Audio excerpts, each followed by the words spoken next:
అదరగొట్టే కారం రంగు రుచి ఆచి కారం పొడి.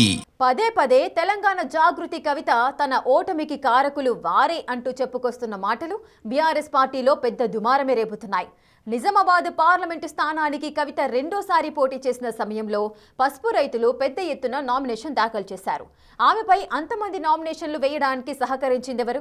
కవిత వారి సమస్యలు వినడానికి సిద్ధంగా ఉన్నా కవితను అంతా తాము చూసుకుంటామని చెప్పి మోసం చేసిన ఆ ఎమ్మెల్యేలెవరు? అందుకే కవిత అక్కడ ఆ సమయంలో ఓటమి పాలయ్యారా? ఎప్పుడో ఓడిపోయిన కవిత విషయం ఎప్పుడు ఎందుకులే అనుకోవచ్చు. కానీ కవిత ఎత్తుకున్న జనం బాటలో ఆమె ఓటమికి కారణాలు చెప్పుకొస్తూ కొందరిని టార్గెట్ చేస్తున్నారు. సరిగ్గా 2019 పార్లమెంట్ ఎన్నికల్లో కవిత రెండోసారి టీఆర్ఎస్ అభ్యర్థిగా నిజామాబాద్ పార్లమెంట్ కోసం పోటీ చేసినప్పుడు ఉద్యమం రాజుకుంది. పసుపు రైతుల ఆందోళన సమయంలో వారితో సమావేశం ఏర్పాటు చేసిన కవిత వారికి మద్దతుగా నిలుస్తూ హామీ ఇవ్వడానికి సిద్ధమయ్యారట.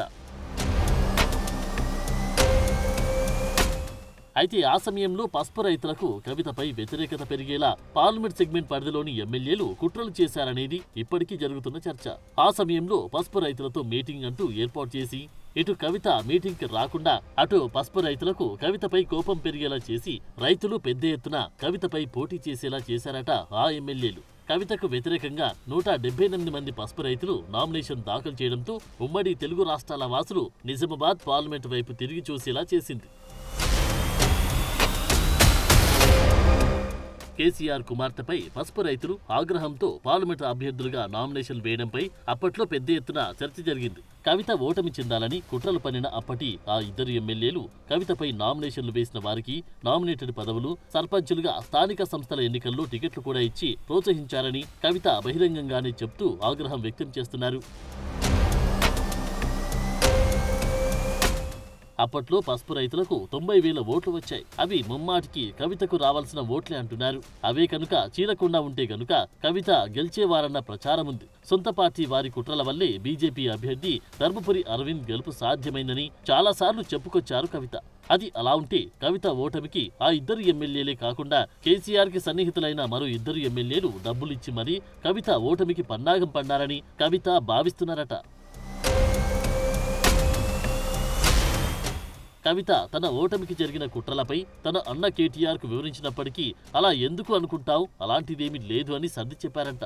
స్వయాన తండ్రి కేసీఆర్ వద్ద వెళ్లి చెప్పలేనప్పటికీ అన్నతో షేర్ చేసుకున్న ఆ విషయాలను సీరియస్ గా తీసుకోకపోవడం ఆమెకు బాధ కలిగించిందట.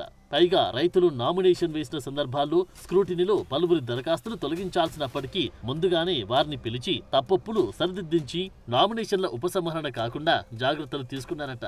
పైగా అప్పటి కలెక్టర్తో దగ్గరుండి అప్పటి ఎమ్మెల్యేలు కేసీఆర్ సన్నిహిత నేతలు దగ్గరుండి పనిచేయించారని కవిత ఆరోపిస్తున్నారు.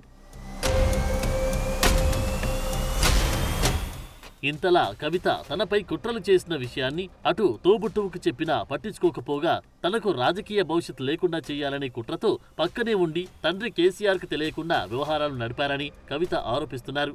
ఆఖరికి తనపై పార్టీ వ్యతిరేక కార్యకలాపాలకు పాల్పడ్డారని సస్పెన్షన్ వేటు వేయించి పార్టీ నుంచి దూరం చేశారు అనేది కవిత ఆరోపణ. అందుకే పార్టీ నుంచి బయటకు వచ్చి తన ఓటమికి తన రాజకీయ జీవితంపై దెబ్బతీసేందుకు ప్రయత్నించిన ప్రతి ఒక్కరిని జనం బాటలు టార్గెట్ చేస్తున్నారట. బీఆర్ఎస్ లో అవినీతి ఫైళ్లకు సంబంధించి కేటీఆర్, కేసీఆర్ వెనుక కుట్రలు జరుగుతున్నాయని చాలాసార్లు చెప్పినప్పటికీ లైట్ తీసుకున్నారని చెబుతున్నారట కవిత. అందుకే పార్టీ నుంచి బయటకు వచ్చాక ప్రజల్లో ఉండాలని ప్రజా సమస్యలపై పోరాటం చేస్తూనే అవినీతికి పాల్పడిన కుట్రలు చేసిన మాజీ మంత్రులు, మాజీ ఎమ్మెల్యేలను టార్గెట్ చేస్తున్నారు. ఇక ఎక్కడా తగ్గేదిలే, అందరి గుట్టు బయట పెట్టడానికి సిద్ధమయ్యారని జనం బాటకు హాజరవుతున్న జనం అభిప్రాయపడుతున్నారు. మరి కవిత ఇంకెంతమంది గుట్టు బయట పెట్టారు, ఎవరెవరిని టార్గెట్ చేస్తారో చూడాలి.